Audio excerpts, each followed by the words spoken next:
Vendredi 13 avril 1945. L'Amérique est pétrifiée.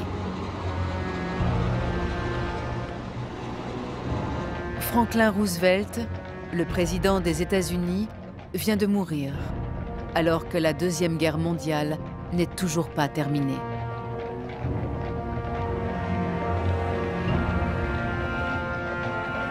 Roosevelt était le grand artisan de la paix. Plus que nul autre, il incarnait l'espoir de voir se reconstruire le monde sur des bases meilleures.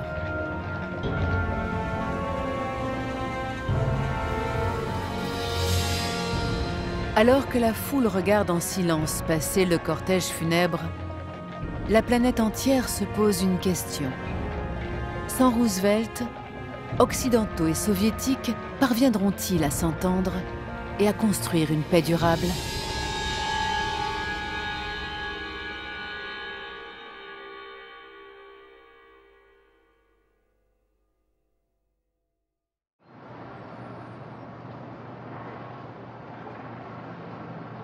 « 12 avril 1945, Washington, à la Maison-Blanche. 3 heures après la mort de Roosevelt, Harry Truman devient le nouveau président des États-Unis. Il fait son entrée en scène dans un monde en plein chaos.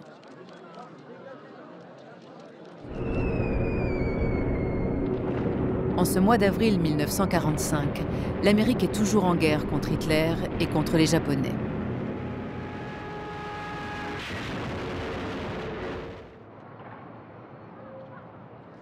Pour ne rien simplifier, cela fait à peine 3 mois que Truman est vice-président. Et rien ne le prédestinait vraiment à devenir le nouveau président des États-Unis.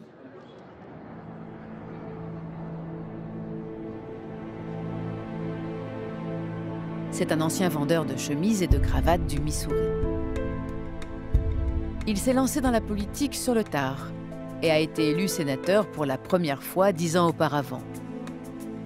Si Roosevelt l'a choisi comme vice-président, ce n'est pas pour ses compétences. Il l'a pris pour des considérations totalement électorales, tout en pensant qu'il était nul.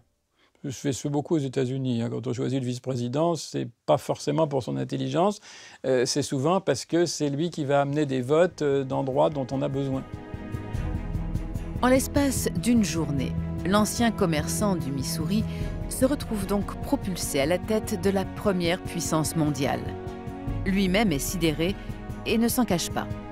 À la une de la presse, des journalistes racontent ce que Truman leur a confié. Les gars, si vous priez, priez pour moi. Je ne sais pas si une botte de foin vous est déjà tombée dessus, mais quand on m'a dit ce qui était arrivé hier, j'ai eu l'impression que la Lune, les étoiles et toutes les planètes m'étaient tombées dessus. Aujourd'hui encore, le petit-fils du président Truman se souvient que son grand-père n'a jamais cherché à faire semblant d'être l'homme de la situation. Il n'était pas préparé à tout ça. Il disait « Il doit y avoir 1 million de personnes plus qualifiées que moi pour exercer cette fonction. Mais c'est sur moi que c'est tombé, alors je vais faire tout ce qu'il faut pour être à la hauteur. » C'était le genre d'homme auquel on donnait un boulot et qu'il faisait. La tâche s'annonce rude. Il faut reconstruire le monde de demain et lui donner des bases solides. Mais Truman n'a aucune connaissance en politique internationale.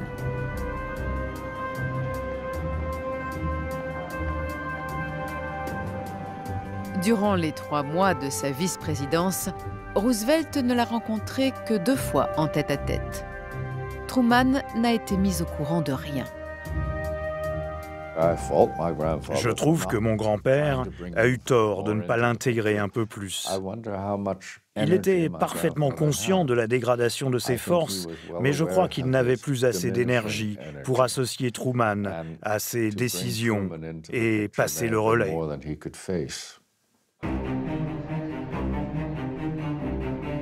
2 mois avant de mourir, Roosevelt avait rencontré Staline et Churchill à Yalta. C'est là, en Crimée, que les 3 grands avaient jeté les bases de la future paix. Mais les accords scellés étaient complexes et pleins d'ambiguïtés, chacun des alliés ayant joué sa propre partie. De toutes ces discussions, Truman a été tenu à l'écart. Il doit se mettre à jour sur tous les dossiers. C'est un pragmatique et un gros travailleur. Alors il enchaîne les briefings avec ses conseillers. Mais ce travail acharné suffira-t-il? Le petit marchand de cravates du Missouri parviendra-t-il à faire le poids face au redoutable Staline?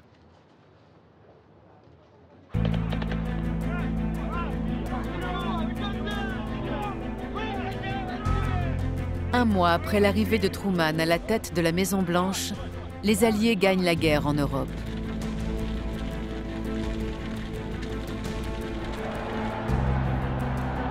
Sur tout le continent, les peuples exultent.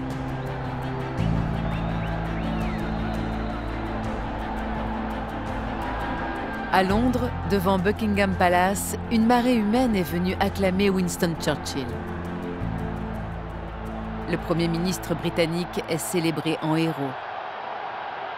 Pourtant, malgré ce moment d'euphorie, Churchill a les traits tirés. Le sourire à ses lèvres a quelque chose de forcé.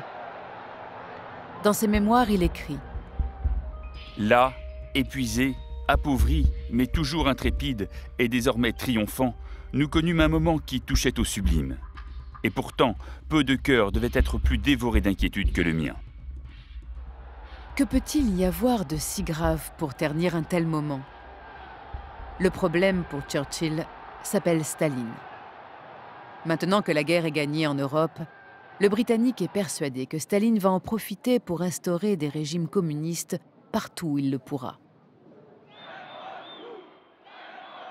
Déjà, contrairement aux engagements pris à Yalta, le leader soviétique a installé un régime communiste en Roumanie.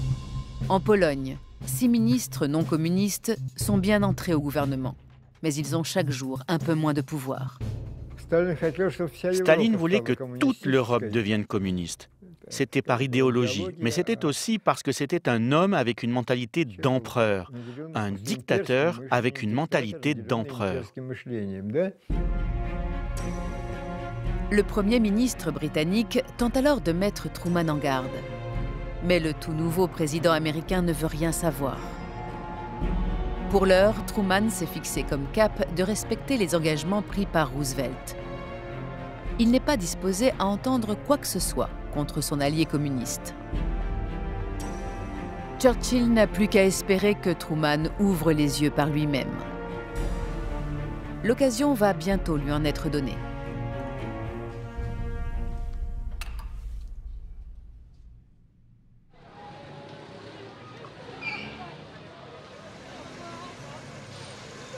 « 16 juillet 1945, aéroport de Berlin. L'avion du président américain vient tout juste d'atterrir. Truman se rend en Europe pour participer à une conférence de paix. À cette occasion, il va enfin rencontrer ses alliés et se faire sa propre idée sur eux.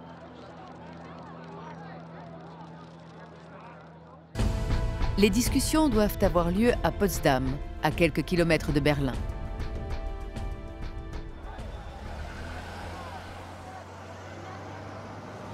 Pour s'y rendre, Truman traverse l'ex-capitale du Reich. Berlin n'est plus qu'un champ de ruines.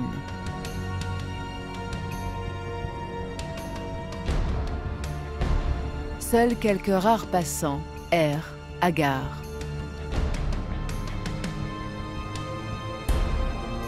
Ce spectacle de désolation bouleverse Truman et le poussera à vouloir aider l'Allemagne à se relever.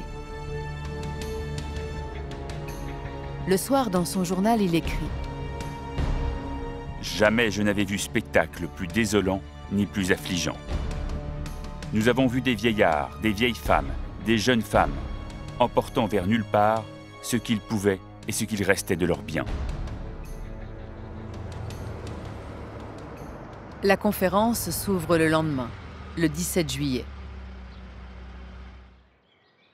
Ici, au château de Cecilienhof, c'est l'unique fois où Staline, Truman et Churchill se rencontreront tous ensemble.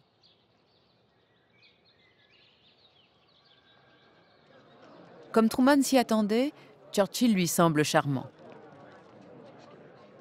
Quant à Staline, ses conseillers ne cessent de lui répéter qu'on peut lui faire confiance. Pourtant, très vite, le nouveau président prend la mesure de l'homme avec lequel il va devoir négocier. Je peux traiter avec Staline. Il est honnête, mais malin comme le diable. De son côté, Staline, lui, ne se méfie aucunement de Truman. Pour lui, il reste un petit boutiquier du Missouri. Staline a peu de renseignements sur lui parce que, comme il ne jouait aucun rôle, ses espions ne lui ont pas vraiment parlé de lui. Et ce qu'il lui en avait dit lui avait laissé prévoir que c'était quelqu'un d'inimportant, de mou, et qu'on allait pouvoir lui faire accepter n'importe quoi. Or, quand Truman dit non, c'est non. Car contre toute attente, malgré son peu d'expérience, le président américain sait se montrer ferme. Il n'est nullement impressionné par Staline. Question de caractère, sans doute. Mais pas seulement. Truman se sent en position de force, car il attend une information qui pourrait faire de lui l'homme le plus puissant de la planète. Au même instant, aux États-Unis, un événement ultra secret est en préparation. Alors qu'il négocie, le président américain attend des nouvelles avec impatience. Au deuxième jour de négociation, enfin, il reçoit un télégramme en langage codé. Le docteur vient de revenir enthousiaste et confiant sur le fait que le petit garçon est aussi costaud que son grand frère. La lumière dans ses yeux est visible d'ici à Highhold et j'aurais pu entendre ses cris d'ici à ma ferme.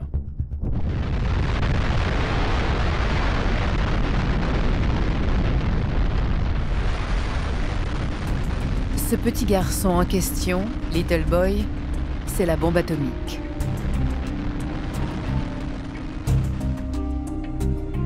Depuis 4 ans, dans le plus grand secret, les meilleurs savants de la planète travaillent à mettre au point ce qui semble être l'arme absolue. Nom de code de l'opération, Trinity. Le premier essai atomique de l'histoire est un succès total. La puissance de l'explosion est équivalente à 21 kilotonnes de TNT. Jamais un tel pouvoir de dévastation n'a été atteint. Une seule arme a désormais le pouvoir d'anéantir l'humanité tout entière. Après quelques hésitations, Truman finit par prévenir Staline. Alors c'est une mauvaise nouvelle, bien entendu.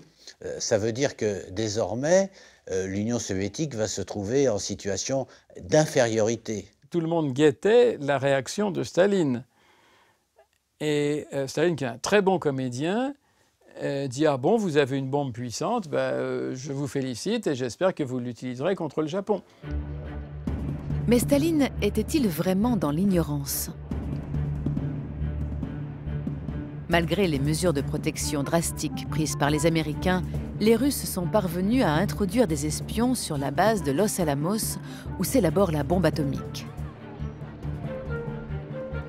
Parmi eux, Klaus Fuchs. Ce physicien allemand a fui le nazisme. Mais Fuchs est aussi un espion à la solde des soviétiques, car c'est un communiste convaincu. Depuis 2 ans, le scientifique livre aux Russes tous les plans de la bombe américaine. Grâce à ces renseignements, les soviétiques ont commencé à développer leur propre arme nucléaire. Malgré cela, le 24 juillet, lorsque Staline apprend que la bombe américaine est désormais au point, il devient nerveux. Staline ne déteste rien tant que se sentir vulnérable.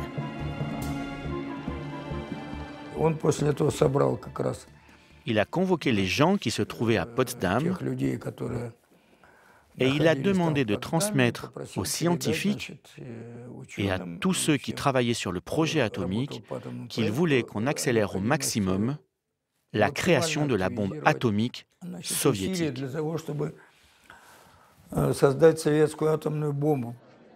Cette bombe va devenir une obsession pour Staline.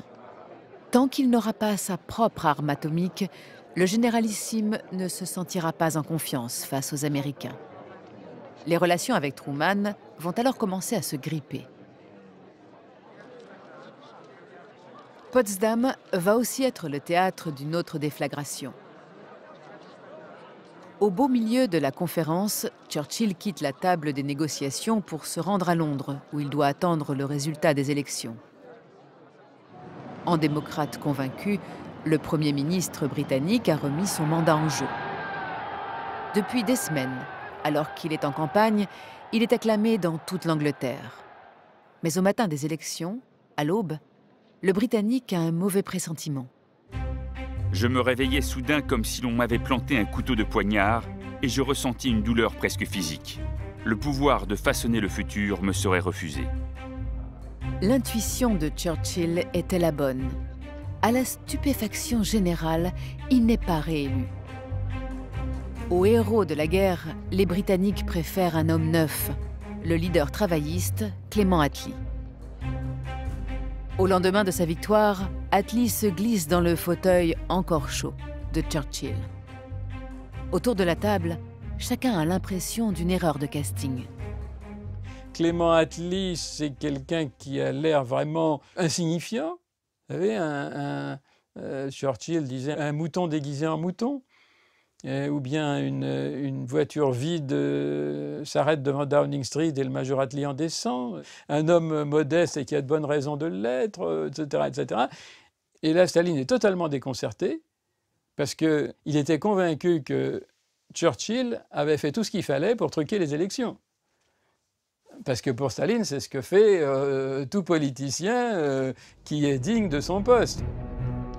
Face à un Attlee un peu perdu et un peu gauche, Staline prend les choses en main.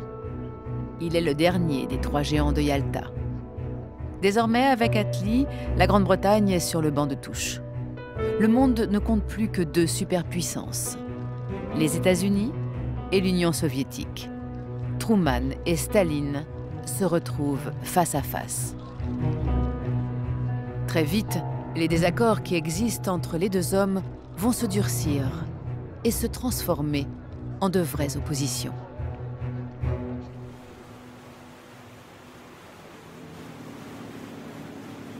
Cinq jours après Potsdam, Truman prend une décision qui sera lourde de conséquences. Les États-Unis vont utiliser la bombe atomique contre le Japon. La tension avec Staline va aussitôt monter d'un cran.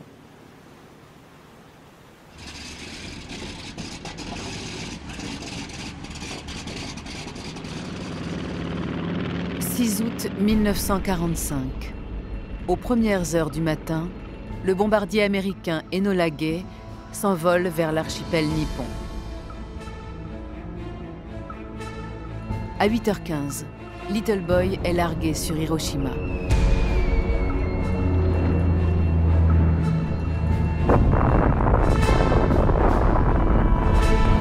Un gigantesque champignon atomique s'élève au-dessus de la ville. La température au sol atteint 4000 degrés. 70 000 personnes sont tuées sur le coup. La ville n'est plus qu'un désert de cendres et de poussière.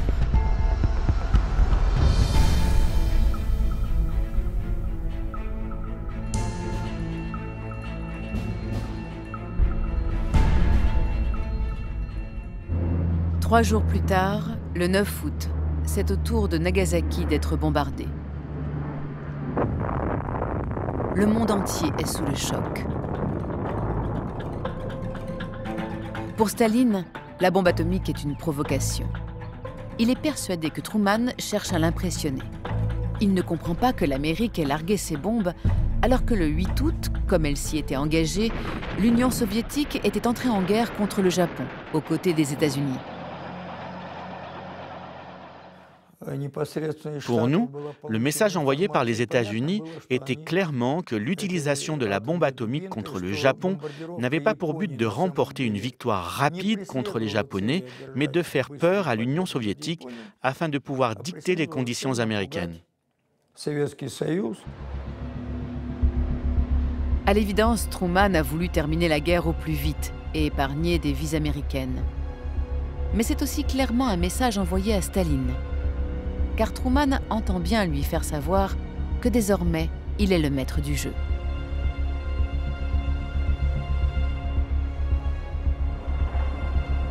Dès lors, Staline veut savoir de quelle marge de manœuvre il dispose face à Truman. Alors il va le tester. À Yalta, Staline s'était vu promettre des territoires en échange de son entrée en guerre contre le Japon. L'île de Sakhaline, les Kouriles, Dairen et Port Arthur et une ligne de chemin de fer en Mandchourie. Mais Staline demande désormais, en plus, à occuper l'île d'Hokkaido. Dans un télégramme envoyé à Truman, le généralissime explique: L'opinion publique russe apprécierait que nos troupes reçoivent une zone d'occupation dans une partie de l'archipel. Elle serait gravement offensée dans le cas contraire. J'espère que mes modestes requêtes seront satisfaites. Puis il se ravise et rajoute de façon manuscrite: Ne rencontreront pas d'objection. Le président américain est ulcéré. Sa réponse est sans détour. C'est non. Un point, c'est tout. Grand-père attendait des gens qu'ils soient droits et honnêtes. Lui était comme ça et attendait en retour que les gens soient loyaux et francs avec lui. Quand il a découvert que ce n'était pas le cas et que Staline cherchait à profiter de lui, il a commencé à négocier avec lui d'une manière beaucoup plus rude. Staline aussi a décidé de passer à la vitesse supérieure. Il va pousser son avantage en Europe. Élections truquées, coups de force. Partout où il le peut, Staline impose des régimes communistes. La Pologne, la Tchécoslovaquie, la Hongrie et la Bulgarie sont en passe de tomber dans l'escarcelle soviétique. Cette stalinisation rampante de l'Europe inquiète Truman. Mais le président américain est encore hésitant sur la conduite à tenir. Le télégramme qui atterrit sur son bureau le 22 février 1946 va tout changer. Son auteur, George Kennan, un simple diplomate alors en poste à Moscou. Kennan a eu le temps d'observer le fonctionnement de Staline. Il a compris qu'il voulait faire main basse sur l'Europe de l'Est et il a la conviction que la seule façon de l'en empêcher est de faire preuve de fermeté. Dans un long télégramme envoyé à Washington, il décrit le mode de fonctionnement soviétique. Le Kremlin a une attitude névrotique à l'égard des affaires du monde, qui lui vient de son instinct russe d'insécurité permanent. Les Russes sont imperméables à la logique de raison et très sensibles à la logique de la force. Kennan explique qu'il est inutile de chercher à rassurer Staline. De toute façon, Staline ne peut pas être rassuré, ne veut pas être rassuré, puisque ça lui permet de justifier la dictature. Mais en revanche, soyons fermes face à Staline, parce qu'il comprend le rapport de force, et dès que les Occidentaux sont fermes, en fait, Staline est prêt à se retirer. L'analyse de Kennan confirme tout ce que pressentait intuitivement le président américain. Dès lors, le changement de pied est total. Truman se sépare des anciens conseillers de Roosevelt, jugés trop mous à l'égard de l'Union soviétique, et promeut des hommes neufs. Dans la foulée, Kennan est appelé à la Maison-Blanche en tant que conseiller spécial. Reste une difficulté pour Truman: faire comprendre à l'opinion publique américaine ce revirement. L'opération s'annonce délicate, car aux yeux des Américains, Staline est le grand allié. Celui qui a permis de gagner la guerre contre Hitler. La presse n'a eu de cesse de le présenter en héros. Ils ont subi 4 années de propagande de guerre qui leur montre Staline comme l'ami des petits-enfants et le meilleur allié des États-Unis grâce auquel on va gagner la guerre. Et donc, cette propagande a parfaitement réussi. Staline est également très populaire aux États-Unis. Le président américain a alors une idée. Il va se servir de l'ancien Premier ministre britannique et le laisser annoncer lui-même la mauvaise nouvelle. Churchill jouit d'un prestige considérable. Personne n'osera mettre sa parole en doute. Et puis, l'ancien Premier ministre britannique sera sûrement ravi de venir aux États-Unis. Depuis sa défaite aux élections, il traverse une période de dépression profonde.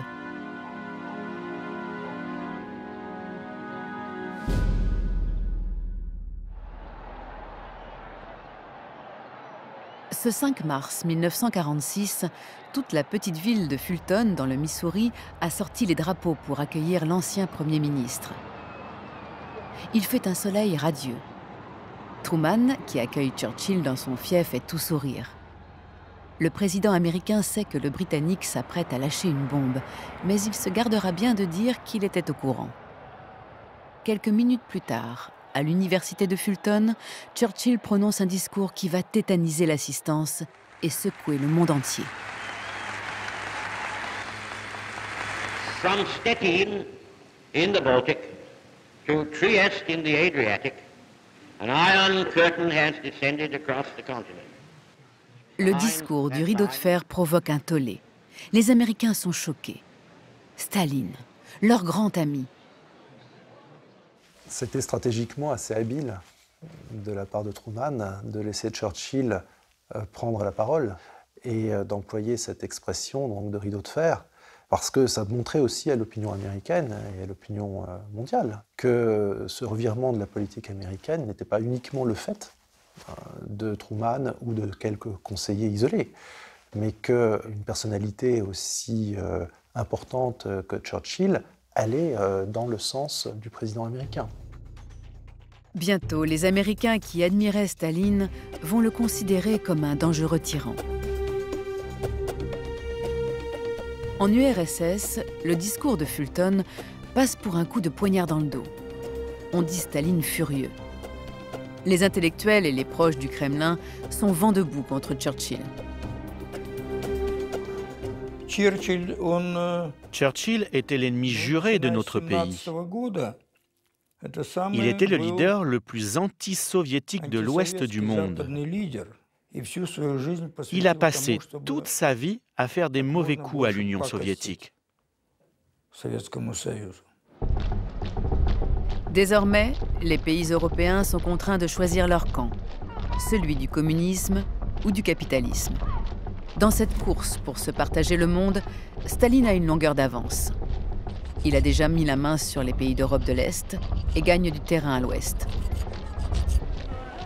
En France et en Italie, des ministres communistes ont fait leur entrée au gouvernement. Jusqu'où Staline va-t-il étendre sa sphère d'influence ?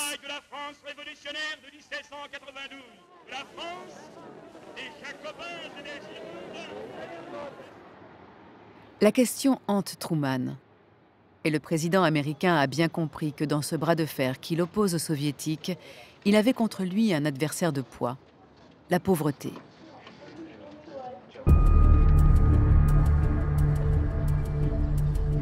Près de 2 ans après la fin de la Deuxième Guerre mondiale, l'Europe ne s'est toujours pas relevée. Le vieux continent est au bord du chaos. Truman a parfaitement conscience que cette misère fait le lit du communisme. Mais avant d'agir, il a besoin d'avoir une vue claire de la situation. Au début de l'année 47, Truman dépêche en Europe Mike Mansfield. Ce sénateur du Montana a pour mission d'évaluer la situation. Son rapport est effrayant. Dans tous les pays visités, il y a des cas évidents de malnutrition, de tuberculose et de maladies. En Italie, la majorité de la population subsiste grâce à des rations quotidiennes de pain allant de 75 à 125 grammes. Elle ne mange pratiquement rien d'autre. À la lecture de ce rapport, Truman acquiert une conviction. S'il ne vient pas en aide aux Européens, il laissera le champ libre à Staline sur le continent. Truman décide alors d'un plan de sauvetage de l'Europe confié au général George Marshall, le nouveau secrétaire d'État américain. Matières premières, machines-outils, des tonnes de matériel sont acheminées de l'autre côté de l'Atlantique. Mais derrière son aspect généreux, le plan Marshall est aussi vital pour les États-Unis qui ont besoin de relancer leur économie. C'était aussi une manière de redonner vigueur au commerce américain. Parce que vous ne pouvez pas être riche tout seul dans le monde. Il faut que vous ayez des partenaires qui sont riches. Par conséquent, si les États-Unis, qui avaient tiré profit de la guerre, ne pouvaient pas commercer avec d'autres pays, parce que les autres pays n'avaient pas les moyens d'acheter, ça voulait dire que la richesse des États-Unis déclinerait. Le plan Marshall est également une arme politique destinée à déstabiliser Staline. Car l'aide américaine est offerte à tous les pays européens, y compris les pays de l'Est. Et bien sûr, les pays de l'Est qui sont sous la tutelle de l'Union soviétique en ont aussi beaucoup besoin. La Tchécoslovaquie, la Pologne, à qui le plan Marshall est proposé. Mais qu'est-ce qui va l'emporter? C'est la méfiance idéologique. Le plan Marshall était perçu comme le plan d'asservissement de l'Europe de l'Ouest par les impérialistes américains. Tout ça était inacceptable pour Staline. Les pays de l'Est, tentés par l'aide américaine, sont sommés de rentrer dans le rang. 16 pays au total entrent dans le plan Marshall, tous à l'Ouest. La France, le Royaume-Uni et l'Italie sont les plus gros bénéficiaires.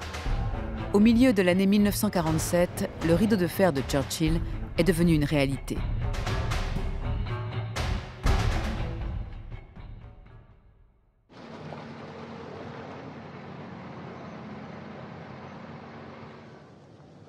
Une ville va faire les frais des nouveaux rapports de force entre occidentaux et soviétiques, Berlin.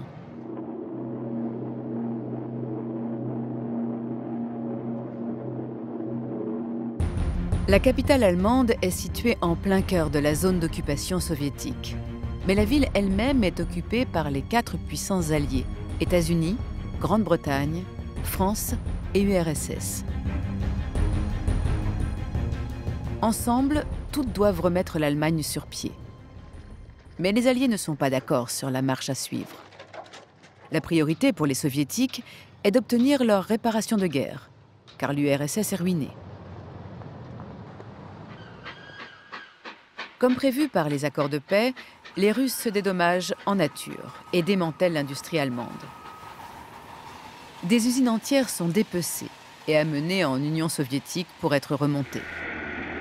En face, les Américains, eux, reconstruisent.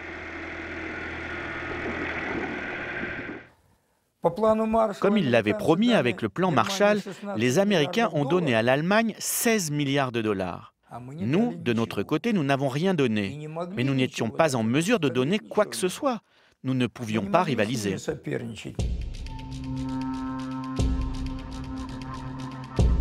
À l'ouest, la vie reprend progressivement, tandis que le secteur est de Berlin reste à l'abandon. Les Américains voudraient aller plus loin et entreprendre de vastes réformes afin de relancer l'économie allemande. Mais Staline s'y oppose. Il veut maintenir un statu quo. Ce que Staline veut, c'est effectivement qu'il y ait un niveau de misère comparable des deux côtés de Berlin, et que les Berlinois de l'Ouest isolés finissent par tomber sous l'influence des Allemands de l'Est.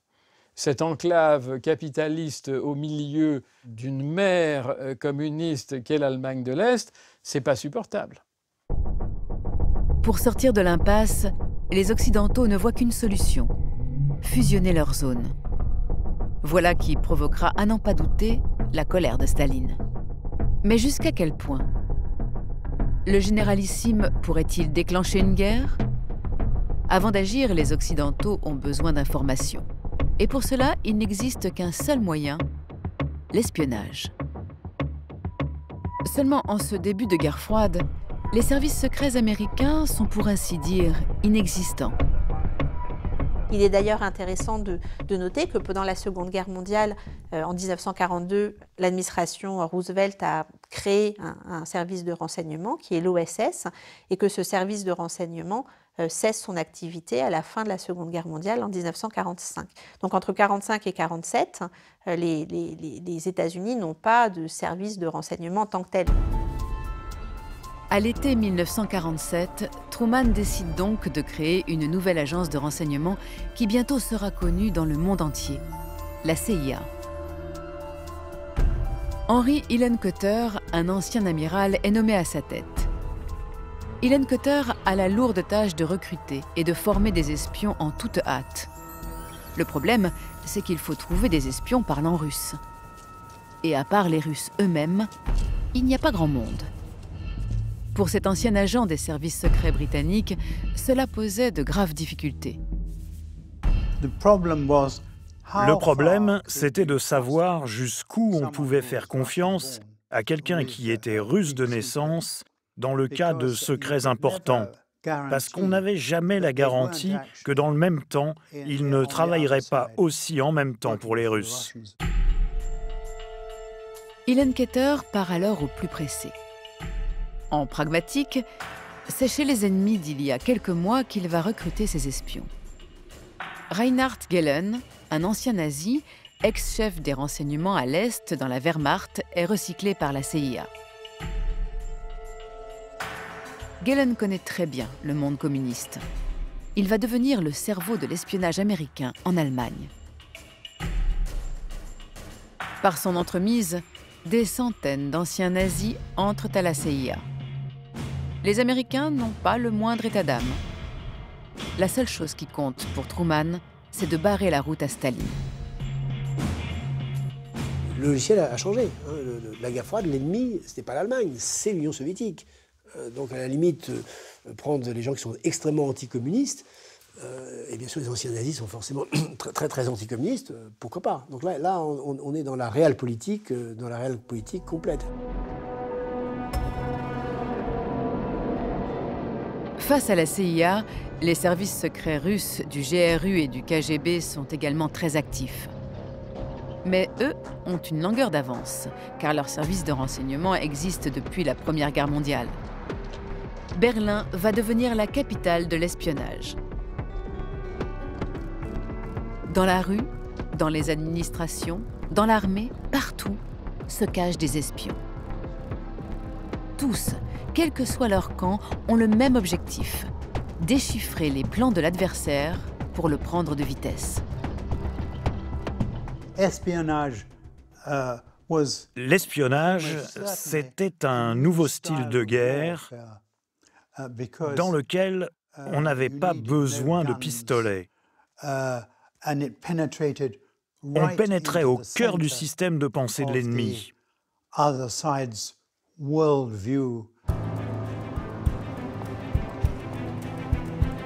Comme Truman le leur avait demandé, Gehlen et ses hommes cherchent à savoir quelle serait la réaction de Staline si les Occidentaux fusionnaient leur zone à Berlin. À la fin du printemps 1948, les espions allemands pensent enfin avoir la réponse.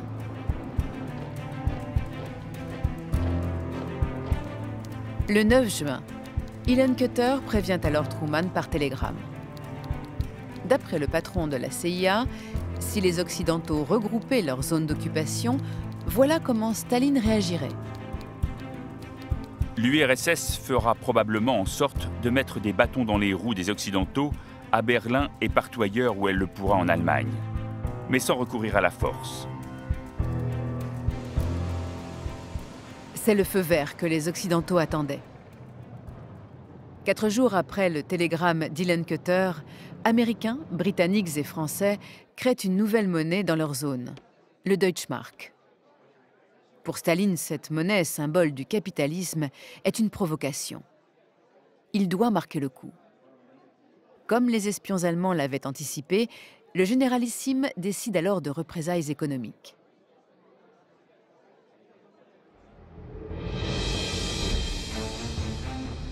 Le 24 juin 1948, il fait couper toutes les voies d'approvisionnement de Berlin-Ouest.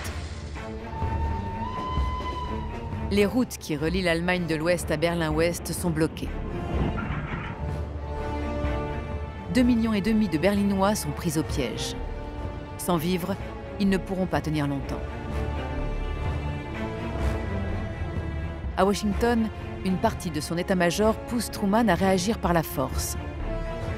Mais le président américain choisit une autre option: ravitailler Berlin par les airs. Il ne voulait pas déclencher une autre guerre avec les Soviétiques. C'était même la dernière chose qu'il voulait.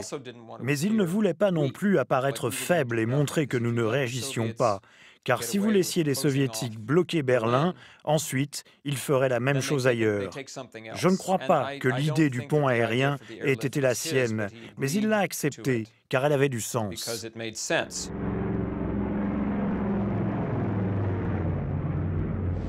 4 jours après le début du blocus, d'énormes avions cargo américains et britanniques survolent Berlin.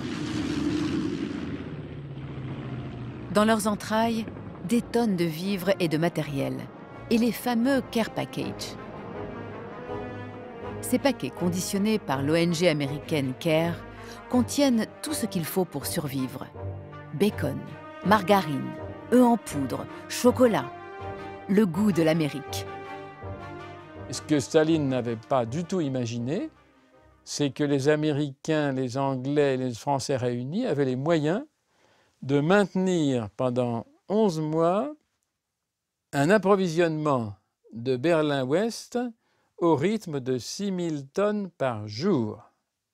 C'est-à-dire que chaque jour, sur les 3 aérodromes de Berlin, il atterrit un avion toutes les 30 secondes. Durant 1 an, les Berlinois vont vivre au rythme des avions qui se relaient jour et nuit au-dessus de leur tête. Mais malgré l'aide américaine, le quotidien reste difficile. Pour tenir le coup, chacun se débrouille. On voit apparaître des semeurs en pleine ville. Les légumes, bientôt, poussent au milieu du bitume. Pour se chauffer aussi, c'est le système D. Les Américains n'envoient pas suffisamment de charbon, alors les Berlinois prennent le bois là où ils le trouvent. Les arbres sont déracinés. Plus aucun banc dans la ville n'a encore de planches. Sur les marchés, on échange tout ce qui est possible. Manteaux, sacs, chaussures. Les Berlinois manquent de tout, mais ils tiennent bon.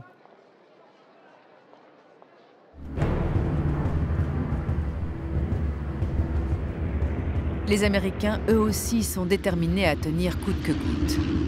Et comme Gehlen l'avait prévu, Staline ne donne pas l'ordre d'abattre les avions américains.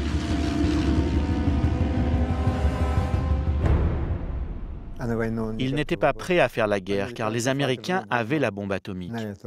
L'Union soviétique ne pouvait pas supporter une nouvelle guerre alors que nous avions déjà eu plus de 20 millions de morts lors de la Seconde Guerre mondiale.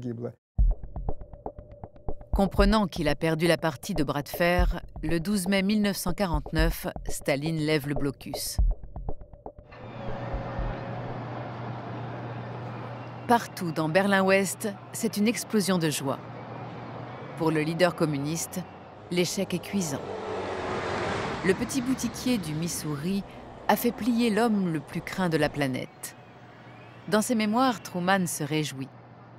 Il sait que dans la course qui l'oppose à Staline, il vient de marquer un point décisif. Le blocus avait vivement retourné les Allemands contre le communisme. L'Allemagne, qui avait attendu passivement de voir vers qui elle jetterait son dévolu pour l'avenir, se tournait à présent vers la cause des nations occidentales.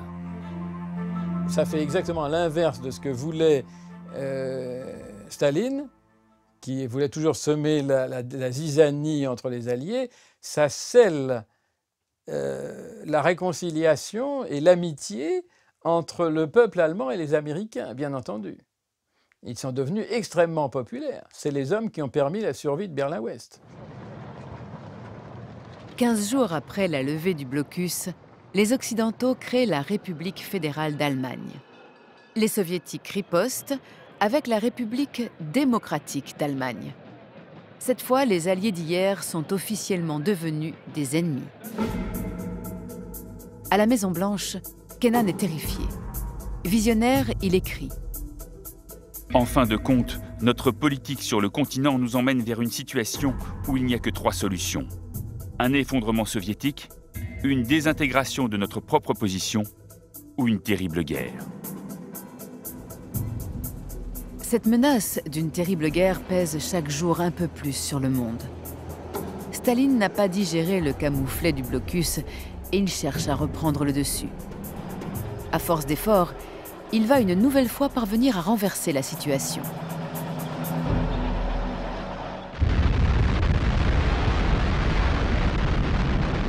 Le 29 août 1949, à la stupeur des Occidentaux, les Russes font exploser une bombe atomique au Kazakhstan. Les informations de Fuchs et de ses camarades infiltrés à Los Alamos ont fini par porter leurs fruits. Les services de renseignement soviétiques nous ont aidés à accélérer la création de la bombe atomique en Union soviétique et ils nous ont permis d'économiser beaucoup de moyens. Nos scientifiques pensent que les informations reçues par nos services secrets nous ont permis de raccourcir le temps de la création de la bombe de 10 à 5 ans. Pour Truman, la surprise est grande. Jamais il n'aurait imaginé que les Soviétiques, ruinés par la guerre, mettent aussi peu de temps à élaborer l'arme nucléaire. Staline, lui, se sent à nouveau fort. L'Union soviétique est redevenue l'égale des États-Unis. Le monde entre dans l'équilibre de la terreur. Cette guerre froide, Raymond Aron l'a très bien résumée en disant guerre impossible, impossible parce qu'elle serait atomique, paix improbable. Guerre impossible, paix improbable. Les conflits, en effet, ne vont pas tarder à éclater. Mais ils resteront locaux et se feront par puissances interposées. Car jamais le sang entre Américains et Soviétiques ne devra couler, au risque de provoquer un embrasement généralisé.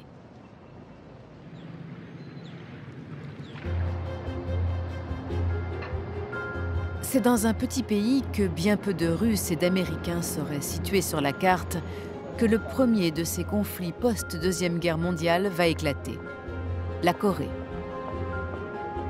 Depuis 1945, la Corée, qui appartenait au Japon, est occupée de part et d'autre du 38e parallèle. Au sud, les Américains, au nord, les Soviétiques. Depuis cette époque, Kim Il-sung, le leader nord-coréen communiste, cherche à réunifier son pays. À plusieurs reprises, il a demandé de l'aide à Staline, mais le soviétique a toujours refusé.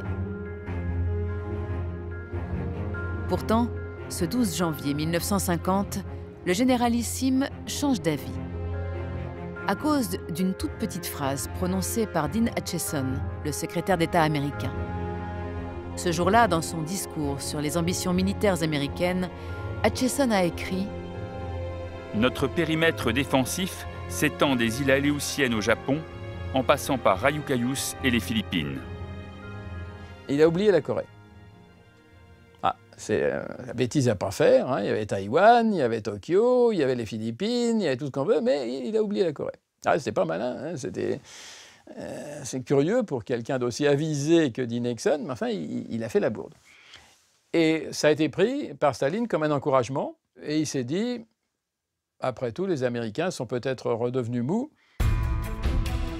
Staline donne alors son feu vert à Kim Il-sung pour passer à l'action. Le 25 juin 1950, à 4 heures du matin, l'armée nord-coréenne franchit le 38e parallèle.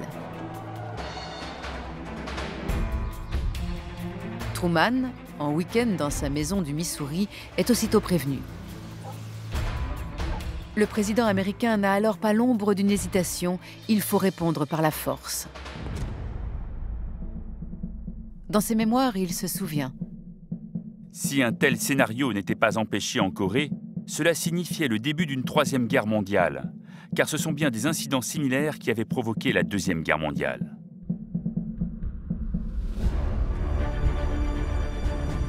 Les Américains ne s'attendaient pas à une attaque en Corée. Ils n'y ont pratiquement aucune troupe. Les Nord-Coréens progressent avec une facilité déconcertante et s'emparent de Séoul en moins d'une semaine. Truman est extrêmement préoccupé. Comment tout cela va-t-il finir? Le président écrit à sa femme. « J'espère que je n'aurai pas à donner l'ordre de lâcher notre arme terrible. » Truman n'aura pas besoin de se servir de la bombe atomique, car il peut compter sur un homme, le général MacArthur. Grand héros de la guerre dans le Pacifique, il est chargé d'administrer le Japon. Il connaît bien l'Asie et c'est un tacticien hors pair. En quelques mois, MacArthur parvient à reprendre l'avantage sur les communistes. En novembre 1950, les Américains ont presque entièrement envahi la Corée du Nord. Ils sont tout près de la frontière chinoise. La guerre froide menace alors de devenir très chaude, car depuis 1949, la Chine voisine est devenue communiste. Mao dépêche alors 500 000 volontaires chinois pour porter secours à ses frères nord-coréens. Là aussi, on remarque d'ailleurs la prudence de Mao finalement dans ce conflit, qui ne souhaite pas intervenir en tant qu'État et qui utilise justement cet artifice des volontaires chinois pour finalement intervenir officieusement, quoi, en quelque sorte. Il y a, certes d'une façon empirique, non théorisée, une maîtrise de la guerre froide. Chacun avance, mais chacun fait en sorte que tout soit maîtrisé pour que la guerre froide ne devienne pas une guerre générale, mondiale et nucléaire. Pour Truman, cette situation particulièrement tendue depuis des mois est épuisante psychologiquement. Dans son journal, il écrit « Quel enfer d'être le président de la nation la plus puissante de la Terre. Je préférerais être le premier dans mon village. » Le président américain n'appelle plus la Maison-Blanche autrement que la prison blanche.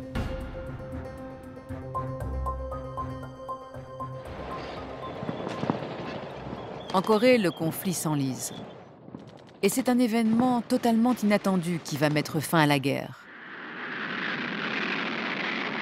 Staline va disparaître.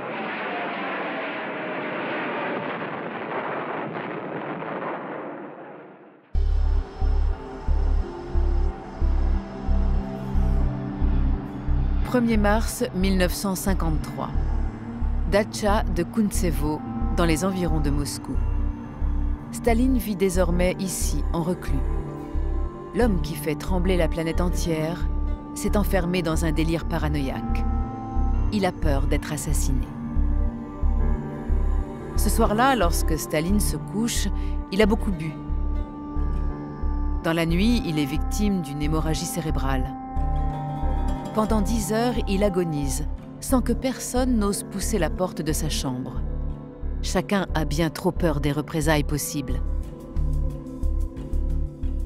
Il a agonisé tout seul, et tous ceux qui auraient pu le soigner, notamment son médecin, il est en prison. Il aurait pu s'en remettre. Mais quand les vieux acolytes arrivent, les Khrouchtchev, les Beria, les Voroshilov, les Malenkov et tous ces gens-là, ils n'osent rien faire. Parce que ça pourrait leur être reproché, donc ils font venir des médecins. Mais les médecins ont peur. Ils n'osent même pas faire un diagnostic, parce que le KGB derrière eux, et dit, camarade, fais attention à ce que tu écris, donc, et fais attention à ce que tu découvres.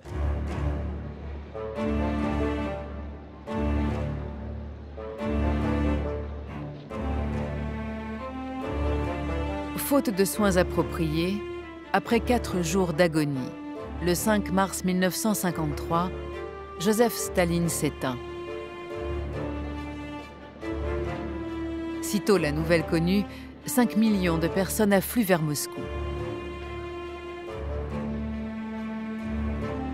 Tous veulent voir la dépouille de celui qui a eu droit de vie et de mort sur eux pendant un quart de siècle.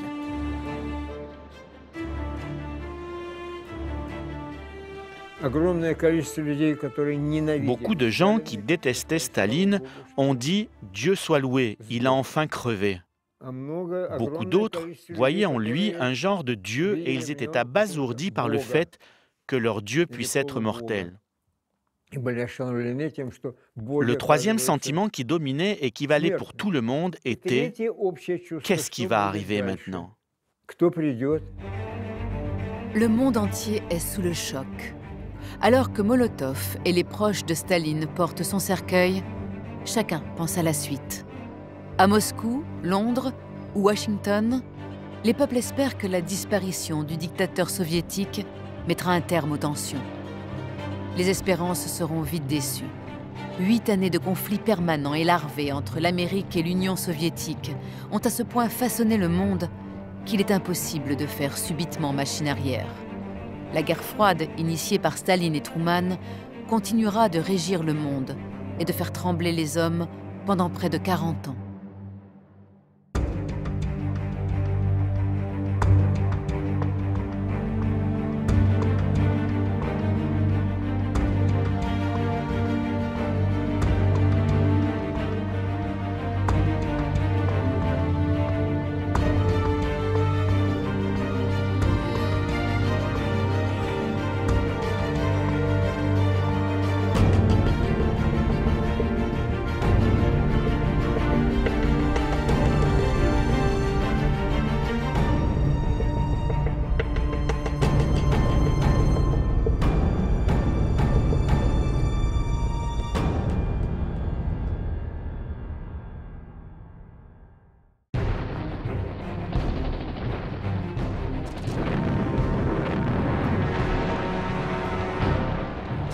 Février 1945. Depuis 6 ans, l'Europe est un gigantesque champ de bataille. Des millions d'hommes sont morts.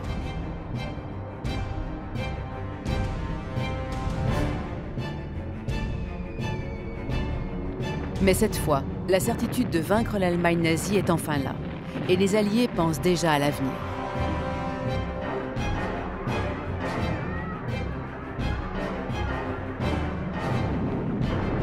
Car c'est maintenant, tandis que les combats font encore rage, qu'il faut préparer la paix.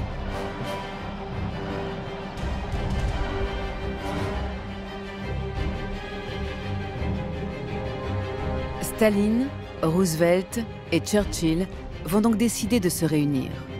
Cette rencontre aura lieu dans une petite station balnéaire du sud de l'Union soviétique.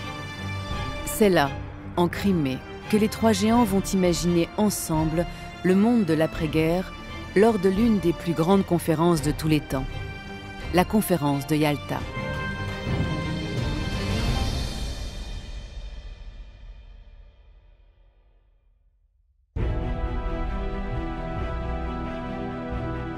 De Yalta, l'histoire a retenu cette photo.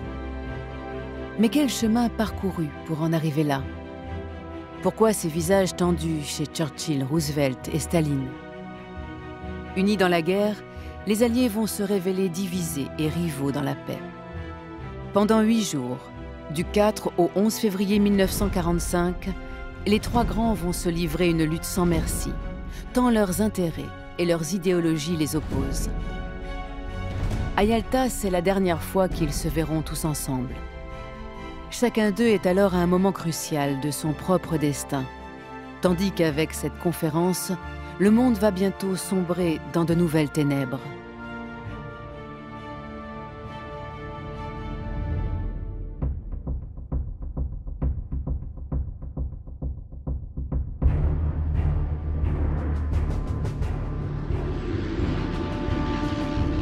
« 3 février 1945. Après 7 heures de vol, des avions américains et britanniques, partis dans la nuit, atterrissent sur le sol gelé de l'aéroport de Saki, en Crimée. À sa descente de l'avion, Winston Churchill est ankylosé. Il a 39 de fièvre. Mais le Premier ministre britannique donne le change. Même malade, il est prêt à écrire une nouvelle page de l'histoire.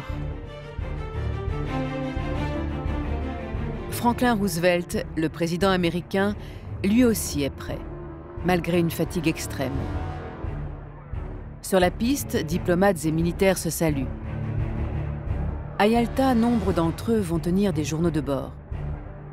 Grâce à leurs confidences, nous savons ce qui s'est réellement passé pendant cette conférence. Leurs écrits racontent tout ce que l'histoire officielle ne mentionne pas.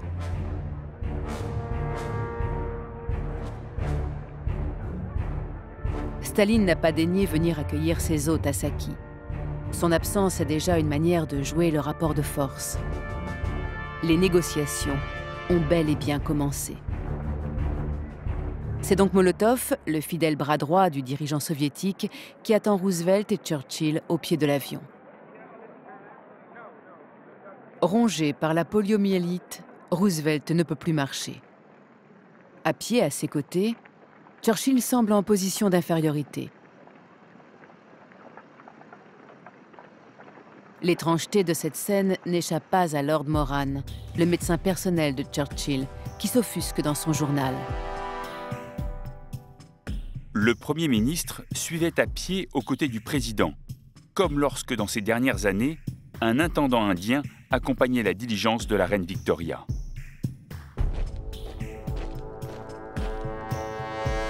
Et ce n'est pas la dernière fois qu'en Crimée, Churchill apparaîtra comme l'intendant de Roosevelt. Car déjà, alors que la guerre n'est toujours pas achevée, l'Empire britannique a perdu de sa superbe. Les États-Unis et l'Union soviétique sont les deux nouveaux géants du siècle.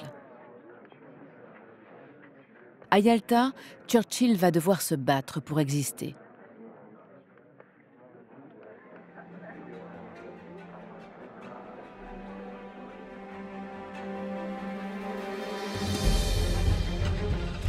Yalta est à 150 km de Saki. Il ne faut pas moins de 5 heures pour y parvenir, tant la route est mauvaise et sinueuse. Pour Roosevelt, une nouvelle épreuve commence. Il était paralysé.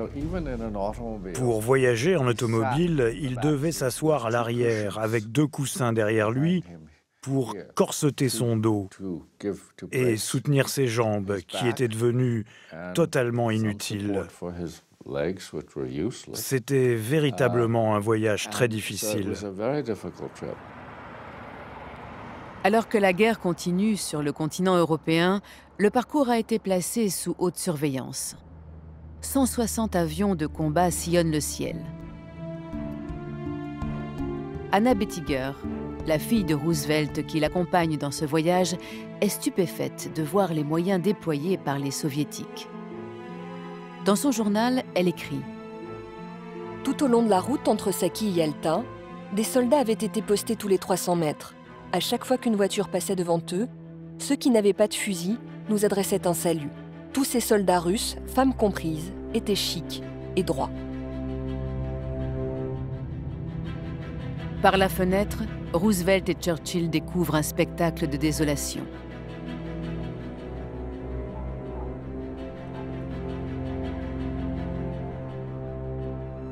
La Crimée a été reprise aux Allemands il y a 1 an à peine. Près de 20 millions de Russes ont perdu la vie. 70 000 villes et villages soviétiques ont été anéantis. L'URSS a été profondément meurtrie par la guerre. Et Staline a lui-même supervisé l'itinéraire de ses hôtes, afin qu'aucune destruction ne leur échappe.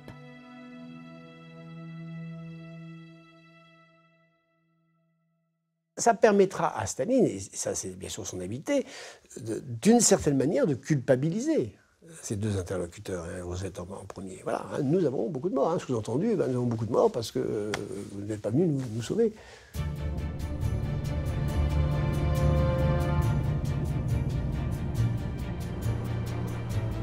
Après 5 heures d'un interminable trajet, Roosevelt et Churchill arrivent enfin à Yalta en début de soirée.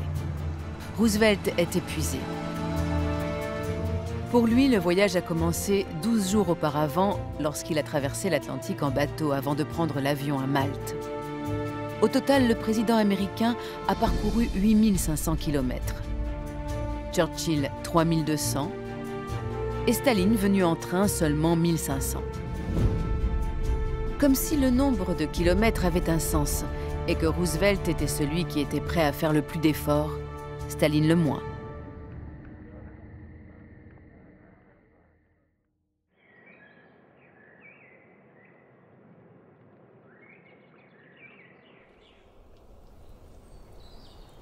La baie de Yalta n'a rien perdu de son charme. Au XIXe siècle, c'était une sorte de Riviera soviétique, où tsars et aristocrates venaient en villégiature. Les participants à la conférence vont être accueillis dans des palais restés intacts aujourd'hui. Avant que les négociations ne s'ouvrent en février 1945, ils avaient été entièrement restaurés.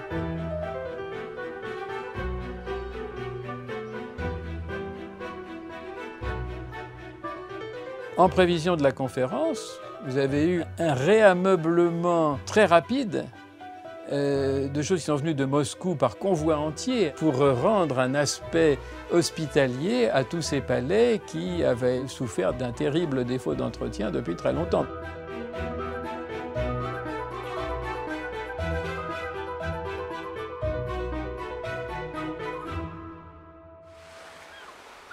Staline a imposé le choix de Yalta.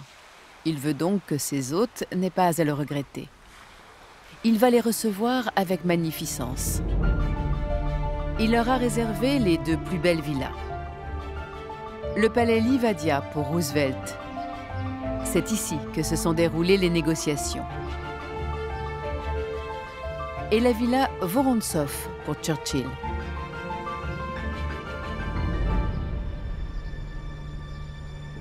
Ce soir-là, la nuit est claire sur Yalta. Chacun des 3 grands prend des forces pour le marathon qui s'annonce.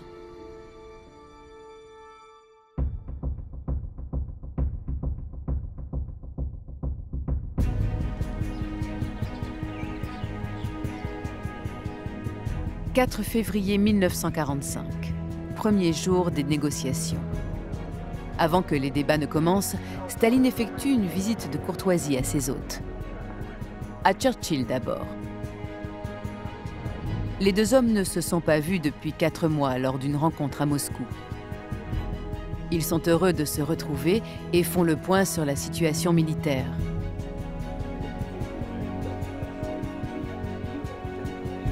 Les retrouvailles avec Roosevelt sont elles aussi chaleureuses. Le Russe et l'Américain partagent un martini, le péché mignon de Roosevelt. Et il manque le citron.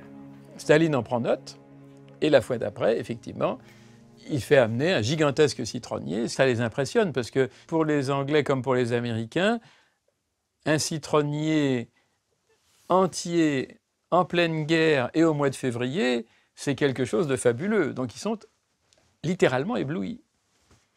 Et en même temps, ça sert à montrer la puissance de Staline. Car sur le terrain, Staline est en position de force. Depuis le printemps, le rouleau compresseur soviétique est en marche et l'armée rouge reprend des territoires aux Allemands. Pour Staline, l'heure de monnayer son effort de guerre est venue.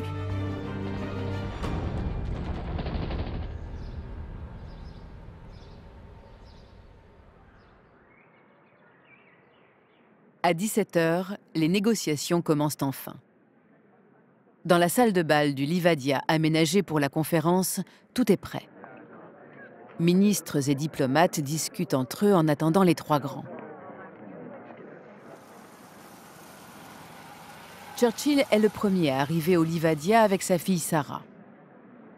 Le Premier ministre est de bonne humeur et coiffé d'une toque russe pour faire honneur à son hôte. Il va mieux. Après une bonne nuit de sommeil, la fièvre est tombée. Staline arrive à sa suite. Devant les caméras, les 2 hommes affichent leur complicité.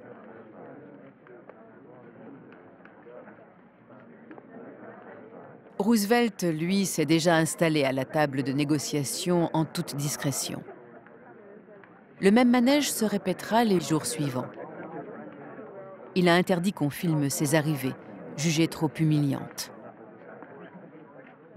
Il devait être transporté de sa chaise roulante jusqu'à une autre chaise, ce qui n'est pas facile quand vous êtes paralysé à partir de la taille. Les conseillers particuliers des 3 grands prennent place autour d'eux, car ils ne vont pas négocier seuls. Churchill est accompagné d'Anthony Eden, son ministre des Affaires étrangères, ainsi que du diplomate Alexander Cadogan, spécialiste de la Pologne. Roosevelt, lui, va s'appuyer sur Harry Hopkins, son bras droit, son ami, l'homme en qui il a le plus confiance, mais aussi sur Edward Stettinius, son ministre des Affaires étrangères. Staline a 2 conseillers principaux, Vyacheslav Molotov, son ministre des Affaires étrangères, et le diplomate Ivan Maïski. 4 gros dossiers sont sur la table. le sort de l'Allemagne vaincue, celui de la Pologne, l'ONU et la guerre contre le Japon. Sur tous ces dossiers, la position des différentes armées alliées va jouer un rôle déterminant.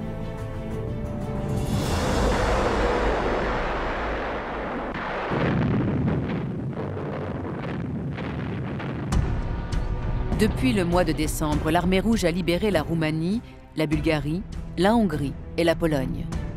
Les Russes ne sont plus qu'à 80 km de Berlin. Ralenties par une contre-offensive allemande, les troupes anglo-américaines, elles, n'ont toujours pas franchi le Rhin.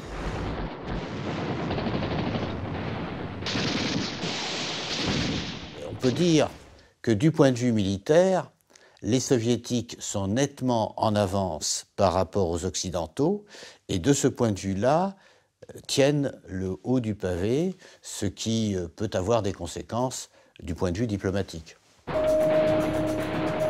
En plus de cette asymétrie sur le terrain, il en existe une autre, idéologique. Churchill et Roosevelt sont deux capitalistes face à un communiste. Pourtant, ils ne vont pas nécessairement faire front commun contre Staline. Au contraire. Car en fait, les deux hommes sont assez éloignés idéologiquement l'un de l'autre. Roosevelt apprécie Churchill parce que c'est le vieux cheval de guerre, parce qu'il a tenu seul en Europe en 1940 et qu'il admire ce type qui est encore capable de performances extraordinaires. Et en même temps, un certain mépris parce qu'il considère que c'est un vieux colonialiste antédiluvien, alors que lui considère qu'il a des idées modernes, notamment la décolonisation du monde. Roosevelt a besoin de Staline plus que de Churchill. Car au même moment, dans le Pacifique, les Américains sont en guerre contre le Japon. Les combats sont d'une violence inouïe, et les Japonais n'hésitent pas à envoyer des avions kamikazes sur l'ennemi plutôt que de se rendre.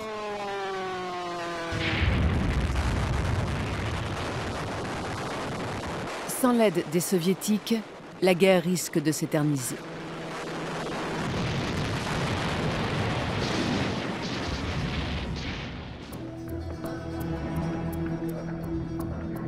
Roosevelt compte aussi sur Staline pour participer à la future organisation des Nations Unies qu'il veut mettre en place. Sans l'URSS, l'ONU ne sera qu'une coquille vide. Pour faire avancer son projet, Roosevelt est prêt à sacrifier Churchill. C'est un allié acquis qui n'a rien à lui apporter. Churchill le vit très mal. Il sait très bien que Staline va exploiter à mort toute divergence entre les Anglais et les Américains. Donc pour lui, c'est absolument désastreux. Car le Premier ministre britannique soupçonne Staline de vouloir installer des régimes communistes dans tous les pays libérés par l'armée rouge. Sans l'aide de Roosevelt, Churchill sait qu'il n'aura pas les moyens de l'en empêcher.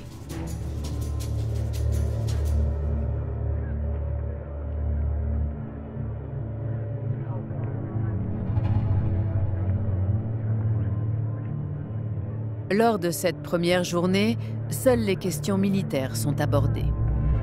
Chacun s'observe. Dans le jeu tactique qui débute, Staline prend immédiatement la main. Il propose que Roosevelt préside les séances plénières. En le mettant comme président, quelque part, on le flatte, mais aussi on le réduit un peu à l'impuissance, parce qu'il va être obligé de servir un peu de maître de cérémonie, et pendant ce temps-là, on pourra observer, on pourra réfléchir, on pourra négocier un peu derrière son dos. C'est très astucieux de la part de Staline, hein. Cette première séance de négociation était un tour de chauffe. Rien d'important ne s'y décide. Mais les Occidentaux ont compris qu'il ne serait pas facile de faire entendre leur voix face à Staline. Alors, dans la soirée, chacun affûte sa stratégie pour le lendemain. Churchill réfléchit seul et au calme, admirant les peintures d'aristocrates britanniques que Staline a eu l'attention d'accrocher au mur pour lui faire plaisir. Roosevelt, lui, élabore son plan de bataille en compagnie de Harry Hopkins.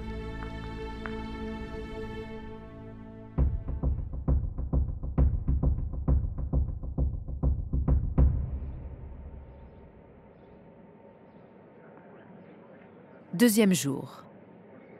Churchill arrive à nouveau le premier, tandis que Staline se fait une fois de plus désirer. Cette fois, les choses sérieuses vont commencer.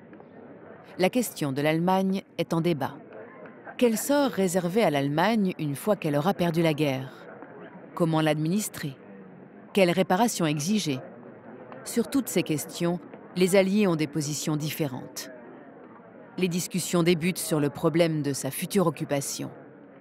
Depuis 1944, il était prévu qu'une fois vaincu, le pays serait divisé et administré en 3 zones: américaine, britannique et soviétique.